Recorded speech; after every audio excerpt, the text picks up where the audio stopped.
Ready? 3, 2, 1, start.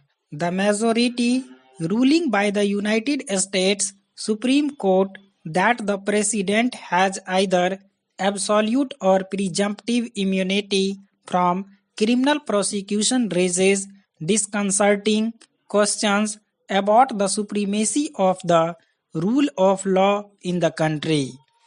In a ruling based mainly on the doctrine of separation of powers and the need to insulate the presidency from the fear of future prosecutions and not the text of the US Constitution, the court, dominated by conservative justices by 6 is to 3 majority has ruled in favor of presidential immunity. The verdict does not decide whether former President Donald J. Trump will enjoy immunity from prosecution for allegedly trying to interfere with or alter the outcome of the November 2020 presidential elections that he lost to Joe Biden. Instead, it lays down a threshold test for any intended prosecution of a president to see whether the act complained of involved the exercise of a core constitutional duty or was an official or unofficial act. In respect of a president's core constitutional duties, the immunity is absolute.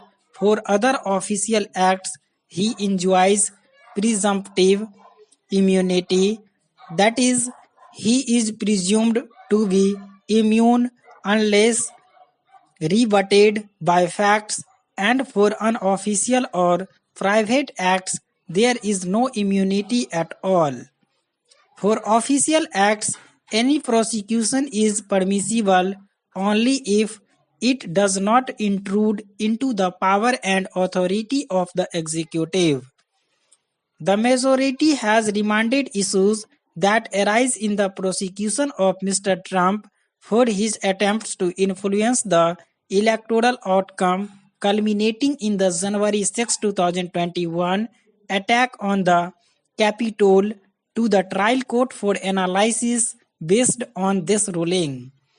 The dissenting views speak with moral clarity when they question the claim that only immunity from criminal prosecution can enable a president to function in an unhesitating and bold manner.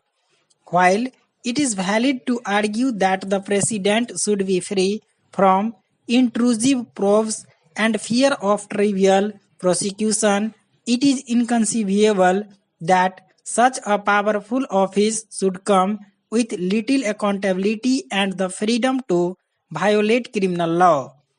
Critics of the verdict see greater peril for democracy in its implications. As the dissent asks, can a president take a bribe in lieu of a pardon or authorize a rival's assassination?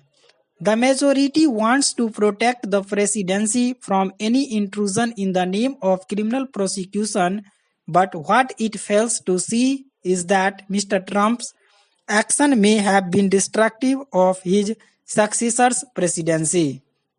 While there is a passing mention of the possibility that he may have been acting in his capacity as a candidate or a party leader in some instances, it is astonishing that the verdict allows the use of the presidency as a shield even in matters that solely concern the election process. The editorial critiques the US Supreme Court's ruling on presidential immunity, emphasizing that it raises serious concerns about the rule of law and democratic accountability. By granting either absolute or presumptive immunity to the president, the ruling challenges the notion that no one is above the law and creates a threshold test to differentiate between core institutional duties, official acts, and unofficial acts. The decision remands Trump's potential prosecution to the trial court, reflecting a conservative stance aimed at resulting the presidency from legal scrutiny.